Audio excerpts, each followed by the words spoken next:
everyone had a great 4th of July holiday and hope everyone's weekend is going just as well. Hopefully, you didn't get rained out with your fireworks and they're just being rescheduled for the weekend if that was the case. But welcome to the Sports Note for Saturday, July the 6th. And we've officially now hit silly season in both the NBA and the NHL as free agency opened within the past few days. And in the NBA, we saw that the Philadelphia 76ers were easily the most talked about team with all the moves of some of the players that were brought in. We saw Jason Tatum sign the largest contract in league history coming off of what should have honestly been a finals MVP performance just a couple of weeks ago as the Celtics won the championship. But the one signing that I think needs to be talked about and was easily the most surprising was Klay Thompson leaving the Golden State Warriors after 13 seasons to sign with the Dallas Mavericks. It's basically now a sign and trade when when you get right down to it, or when the ink is finally dry on everything in the technicality standpoint. But Klay signs a 3-year, $50 million contract to go to only his second team. Now, he's got 4 championships with the Warriors, most recent one just a few years ago. But you had to see the writing was on the wall here because there were contract negotiations ongoing between the Warriors and Klay last summer, and it just wouldn't get done. Now, when a lot of people talked about who was going to be the one of the big three to leave the Warriors, because inevitably a big three, somebody's going to be the first to leave. When it was Boston, the first one to leave was Kevin Garnett. When it was the Cleveland Cavaliers, with their big three getting to the winning the championship in 2016 over the Warriors, it was Kyrie Irving. As a matter of fact, the season after the championship, essentially, when, ironically enough, Paul George joins up with in Oklahoma City, and then eventually moves on. So you've got James Harden, Kevin Durant, and Russell Westbrook, and Durant's the first one essentially to go there, so that one flames out. When you've got the big three in Brooklyn, that was basically doomed from the start.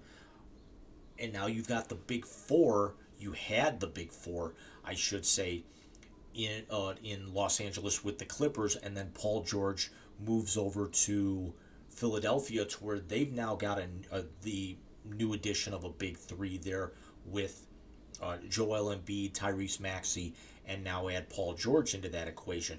But when we talked about the inevitability of when the Warriors dynasty was going to break up, everyone thought it was going to be Draymond Green, that Klay and Steph Curry, essentially the Splash Brothers, were going to remain together as long as their careers were going to go. The only way that group was going to get broken up would be the first one of them to retire, and a lot of people thought it was going to be Steph Curry because of all the miles on his body, essentially. But with Klay Thompson's injury history the last couple of years, and the fact that they're trying to go a little bit younger, and naturally did not want to max him out, maybe take one more run at this. This is a perfect opportunity for Klay to move on and get a fresh start with what could probably end up being the final contract of his career. Now, there was a lot of talk as to where he was going to go. His father, Michael, played with the Showtime LA Lakers back in the late 80s and very early 90s. And Michael Thompson even expressed disappointment on radio earlier this week after the signing, or actually shortly after the signing, because I want to say the signing came down on Tuesday, but that he did not join and play for his dad's team. Well, why would he? Because that if you're at the very end of your career at this point, you go to the Lakers, you play a year or two, and then basically you fade kind of into obscurity after LeBron sucks all the talent out of you. Look at Alex Caruso, might be one of the few exceptions anymore of that, who ended up just getting traded and got paid on top of it. So Clay signing 3 and 50 now is going to get paired up with two guys who now have extra finals experience. Kyrie Irving's got a championship in 2016 with the Cavaliers, was largely absent in the finals when he really needed to, but there was only so much that Luka Doncic could do, and Luka is a top 5 player in the NBA. Luka Doncic is going, in the minds of some, is the best all-around player in the NBA right now. So Luka played the entire finals and a good chunk of the playoffs with a knee injury that could very well need surgery and some rehab. He would be ready in time for training camp. But now you add an additional weapon to this, and think of the versatility that you're going to want to have all three of these guys on the floor at the same time whenever possible. Now, does this mean that Dallas ends up playing small next year? Do you have Thompson or Doncic rotate in and out at moving from the 2 to the 3, as they're both kind of natural point guards? I'm sorry, not point guards, but shooting guards, as Kyrie would run the point here. But it's very interesting to see now that you've got 3 prime scorers. Even though Thompson had an off year by his standards, only averaging about 16 points a game this year. But it's very interesting exactly where we go from there, as the Splash Brothers were on the Mount Rushmore of NBA backcourts in history. There's not too many more that would be that talented. So the terms of the contract and the trade involve Dallas sending Josh Green to Charlotte, 2 second-round picks to Golden State, and naturally Thompson slides over to Dallas with this. Now, Thompson was offered $2 and $48 last year to stay in the Bay Area, and that's far less than what Draymond Green got to re-sign. And to make matters worse, Golden State goes out and signs Jordan Poole to a 4-year, $128 deal to eventually end up being Thompson's replacement. So you could see that there were a lot of cracks in the foundation between Thompson and the Warriors, and it just kept widening and widening and widening when the Warriors at 100% were out of the play-in tournament standings for a good chunk of the season, made a run later in the year, got in, but then for the second straight year, lost in their opening game in the play-in tournament and did not qualify, and essentially slid themselves back into the lottery. Now,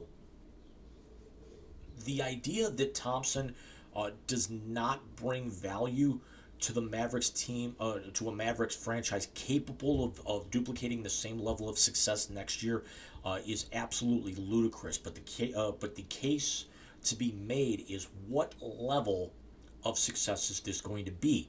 Is this going to be along the lines of a Tom Brady or Matthew Tkachuk, continuing to be a dominant elite level player after changing teams and possibly getting their team into championship contention, where Brady won a Super Bowl his first year in Tampa Bay, and then Matthew Tkachuk got to the finals his first year after coming over from the Calgary Flames and ended up just winning the Stanley Cup just a couple of weeks ago?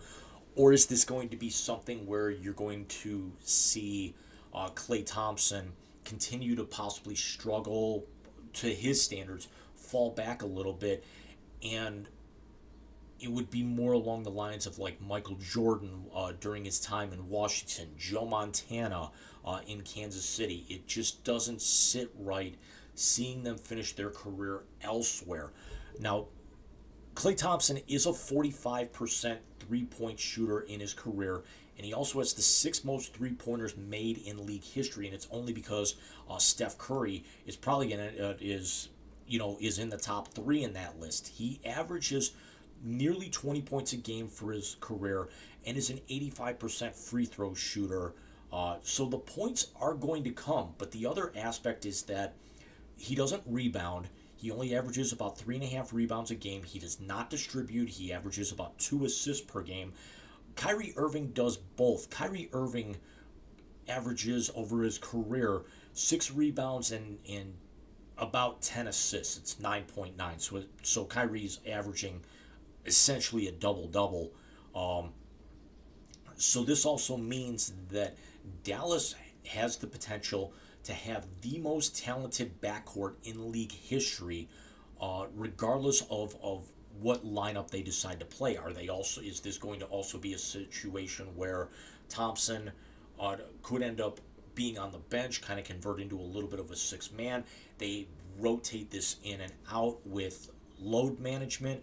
So it's going to be very, very interesting to see where the Mavericks go, and the Mavericks have every capability of duplicating this level of success, as you're probably going to see Denver take a little bit of a step back, but you cannot count out how good and young and hungry now, after Dallas dominated them in the West Finals, what Minnesota, even though they've primarily stayed pat in free agency, what they're planning on doing.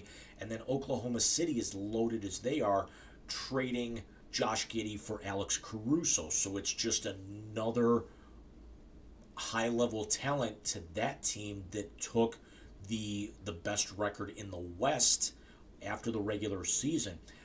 Whether or not anyone's going to be able to beat the Boston Celtics kind of remains to be seen here.